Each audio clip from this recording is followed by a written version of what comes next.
Hey, I'm Stogie Shane. Today I'm reviewing the Ortega Series D. This is the number 12, the 5x52. It's a box press cigar blended by Eddie Ortega. Um, the cigar costs about $7. It features an Ecuadorian rosado wrapper, and the filler and binder are both Nicaraguan, and it's a blend of Esteli and Jalapa Valleys both.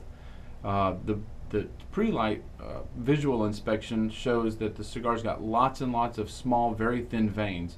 There's no stippling to speak of on the cigar. It looks to be delicate because of what appears to be a pretty thin wrapper, but when you feel it, it feels very rustic and rugged. So it doesn't, once you grab it in your hand, you know that it's not a really delicate cigar.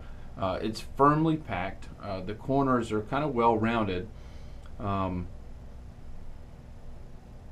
The initial smell of the cigar is kind of sweet, like a sweet cut grass or a barnyard scent. Maybe a little sweeter than barnyard, but some dry cut grass is a pretty good explanation. Anyway, I'll give it a cut and a light, and I'll be back in a minute to let you know how it's going.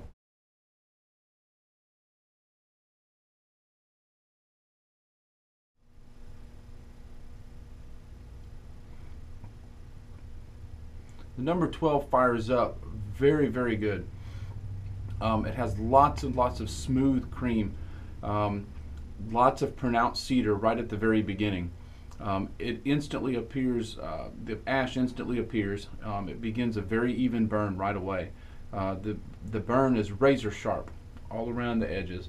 The first inch of the cigar, the ash fell off pretty quickly, but right at an inch. It didn't fall off unannounced. You could see it begin to fracture, so it was easy just to discard into the ashtray. I don't know that it will burn much longer than an inch, maybe an inch and a half if a person's real careful. But anyway, it fired up with lots of pronounced cedar right at the beginning, but also lots of creamy, smooth cream. There's a little bit of a nutty aftertaste right at the end of the finish.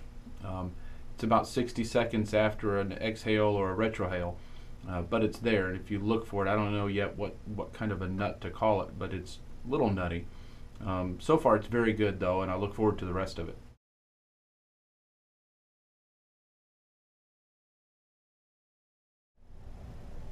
Coming up on the end of the first third, those are the kind of fractures that I was talking about. You can see that the ash is beginning to lean. A little fracture there. So we'll encourage you to discard the ash. So it gives you an announcement just before it falls. The end of the first third is still very, very smooth, and there's still a lot of cedar in the overtone. Right after initial draw, you can pick up hints of dark chocolate. Actually more so than a lot of cigars that are described as having chocolate. So if you really want to look for some chocolate, this is a good cigar to give it a shot and look for it. Anyway, it's turning out to be very, very good. The burn is excellent, and the draw is more than perfect. So far, it's great, and we'll see how the next third goes. I'll be back.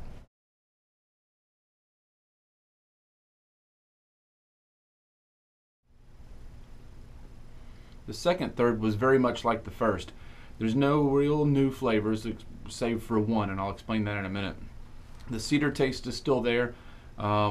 And is a little more pronounced through a little bit of acidic tannins. The creaminess has gotten more abundant. That dark chocolate has scooted up from the middle of the finish, more or less, up into the flavor profile where you can pick it up pretty well. But where the chocolate was now has opened up a little bit of an opening, maybe for some liqueur. The burn is still razor sharp. There's a little bit of a fracture there in the burn, which isn't a big deal at all. When I removed the band, it took a little half-inch square piece of the wrapper, so it left a little opening for it to come in. It's still very, very smoky. It produces lots of abundant smoke, and the ash fractures after about 1 inch, so then you need to discard the ash.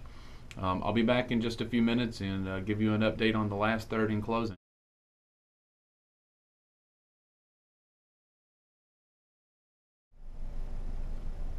The final third of this cigar has shocked me. It's been fantastic. Eddie Ortega really put a couple of surprises in here. The cedar has almost dissipated out of the cigar. It's now even more creamy than it has been throughout the cigar. The chocolate is still there and has gotten a little bit stronger, but the nuttiness that I thought was a waning influence of the cigar has kind of really come back in at the very, very end with a distinct almond flavor. As such, I think it'd be a great pair with a light coffee like a French roast. A dark roast coffee would probably take away from a lot of the maturity and complexity of this cigar.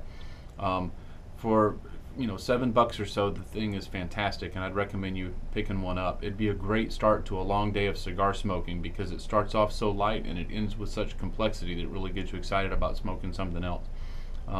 Thanks for looking in, and I appreciate it.